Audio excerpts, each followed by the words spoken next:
જય દ્વારકાધીશ. જય દ્વારકાધીશ. આજે આપણી પાસે રિપીટ પેશન્ટ આવ્યા છે, તો એમના મોઢેથી સાંભળીએ. શું નામ તમારું?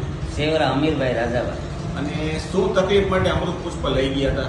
મારા ગોઠણના દુખાવા માટે. અને તમારે ગોઠણનો દુખાવો કેટલાક સમયથી હતો? ગોઠણનો દુખાવો તો એમ માનો ને કે લગભગ 2 વર્ષ થતો એમ. 2 વર્ષથી હતો. પછી તમે અમૃત પુષ્પ લઈ ગયા. પછી હવે કેટલી બોટલ પીધી? હજી એક જ પીધી છે. 1 બોટલ પીધી. હવે અમૃત પુષ્પ ચાલુ કર્યું એ પેલા ગોઠણમાં કેવી તકલીફ થતી? એ પેલા તો નીંદર ન આવતી સાહેબ, 2 વાગ્યા સુધી રાત્રે. બરાબર છે. પછી અમૃત પુષ્પની 1 બોટલનો કોર્સ થયો. અત્યારે તમને કેટલી રાહત છે? 30%.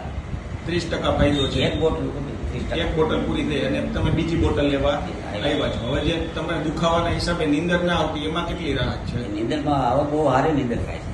બરાબર છે. ઘણો બધો ફાયદો થઈ ગયો ઘણો છે. બધો ફાયદો. દ્વારકાધીશની કૃપા થઈ ગઈ. જય દ્વારકાધીશ. જય